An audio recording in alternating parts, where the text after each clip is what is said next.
Assalamualaikum warahmatullahi wabarakatuh. Halo semua, perkenalkan nama saya Himana Yani dari SMA 45 Jakarta.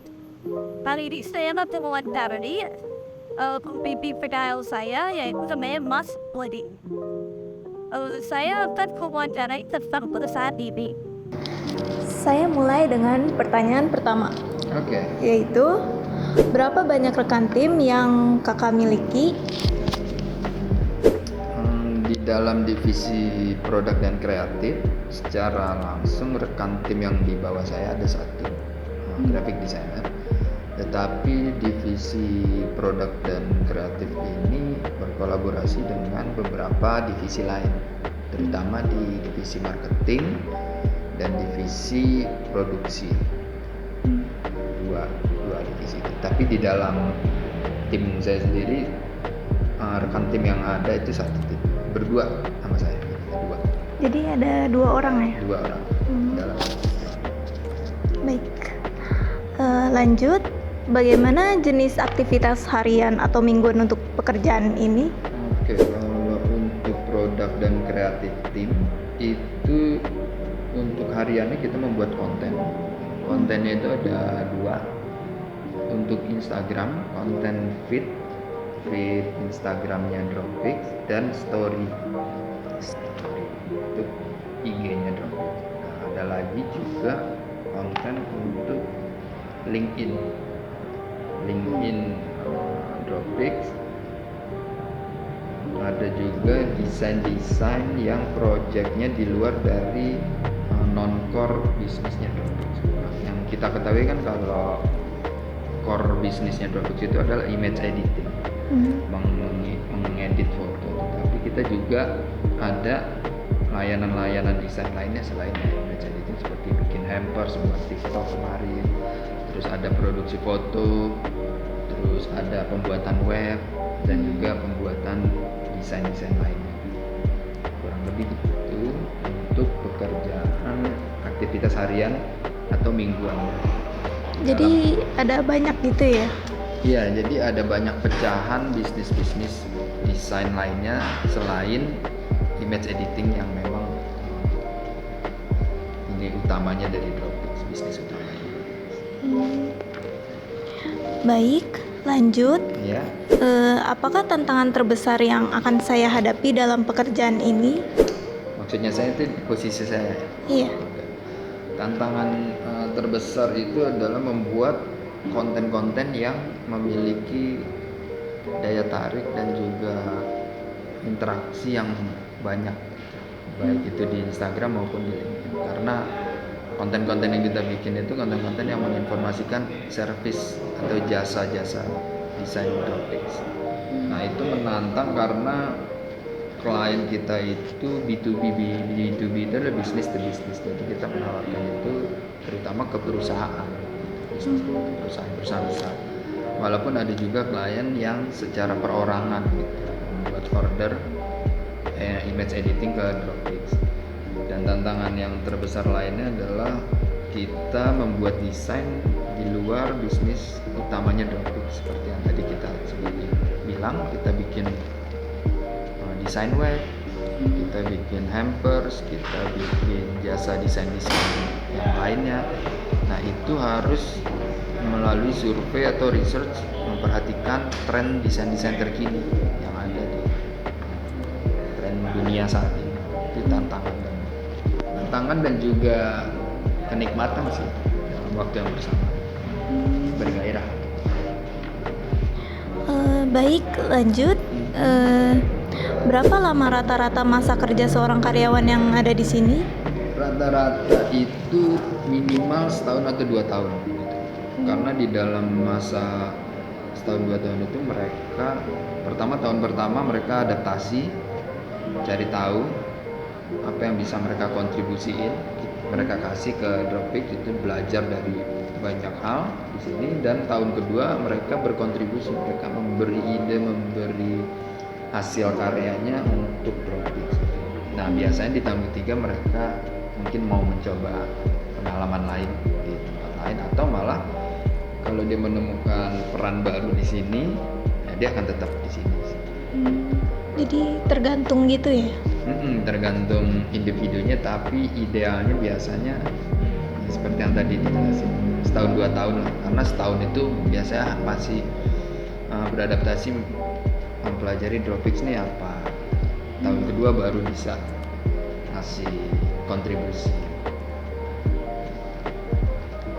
Jadi setahun 2 tahun gitu ya? Setahun 2 tahun idealnya mayoritas karyawan dari sini bekerja dan belajar untuk mengembangkan diri. Baik, saya lanjut. Skill baru apa yang Anda pelajari di sini? Skill baru apa yang saya pelajari di sini ya, saya berada di posisi kreatif ya. Skill barunya adalah gimana kita mencari data, meresearch data di dunia desain, di dunia editing, service foto, dan kita mencari solusinya yang tercepat dan paling tepat untuk masalah itu. Jadi skill itu bisa dikatakan di luar dari yang kita dapat misalkan di sekolah atau di kampus, karena biasanya permasalahan editing tuh banyak banget. Ada yang mau dibuang backgroundnya tapi fotonya rumit gitu. Ada yang fotonya udah bagus tapi minta didramatisir, ditambah elemen-elemennya. Nah itu setiap hari ada yang baru dan selalu menuntut untuk kita meningkatkan skill kita. Jadi kalau ditanya skill baru apa, banyak banget selain soft skill. Soft skill itu adalah skill untuk kita menyampaikan ide kita, menyampaikan konsep desain kita ke klien. Itu juga yang paling penting, soft skill. Baik, saya lanjut. Terus apa visi dan misi perusahaan ini? Visi dan misi perusahaan ini Dropfix ya, pada intinya visinya adalah membuat sebuah jawaban solusi service yang fokus untuk foto-foto, gambar-gambar yang ada di seluruh dunia, terutama di e-commerce. Itu di sini. Jadi kita mau membantu semua orang yang berjualan di e-commerce dan membutuhkan jasa editing foto agar lebih baik hasil fotonya dan bisa maksimal menjual produknya. Itu visi kita dan bisa bekerja sama dengan perusahaan-perusahaan besar di seluruh dunia. Itu misinya adalah selain kita berbisnis, kita membuat pelayanan yang baik, tapi kita juga memiliki dampak sosial. Jadi kita mau membuka bentuk-bentuk kerjasama dengan sekolah-sekolah, universitas maupun individu-individu yang mau magang atau bekerja sama di sini untuk belajar bersama dan memberi kontribusi ke negara atau ke seluruh dunia. Baik, lanjut. Ya. Apa rencana pengembangan perusahaan ini untuk kedepannya? Banyak sih sebenarnya pengembangan perusahaan Dropfix ini. Kedepannya kita pernah mencoba beberapa produk-produk baru, bukan hanya di editing service. Kita juga kayak tadi udah dijelasin, ada jasa desain, ada bentuk-bentuk packaging gitu dalam servisnya, dan juga yang terutama yang udah berjalan saat ini adalah kerjasama ke bagian-bagian institusi pendidikan. Jadi kita mau memberi giving back gitu, memberi kesempatan dan kerjasama ke teman-teman yang berbakat dan berminat untuk belajar dan melihat dunia kerja itu seperti apa sih di editing service image Gitu. Baik, lanjut ke pertanyaan yang terakhir. Karakter karyawan seperti apa yang dibutuhkan di perusahaan ini? Karakter karyawan yang dibutuhkan di perusahaan ini adalah yang jelas berkarakter. Berkarakter itu adalah mereka punya willing, punya niat belajar yang tinggi, dan punya kepribadian yang bisa mengkomunikasikan sesuatu dengan baik. Karena di dalam perusahaan ini komunikasi itu adalah kunci. Jangan malu-malu, jangan bingung kalau mau tanya aja di sini. Itu belajar bisa sama siapa aja, bisa sama divisi marketing, bisa sama divisi editor, sama divisi kreatif yang saya pegang sekarang, ataupun sama divisi finance atau IT. Itu bisa terbuka untuk belajar dengan siapa aja sih. Baik. Jadi intinya kayak harus banyak komunikasi gitu ya.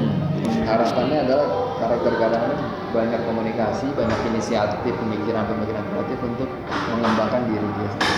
Karena itu akan berdampak langsung ke perusahaan.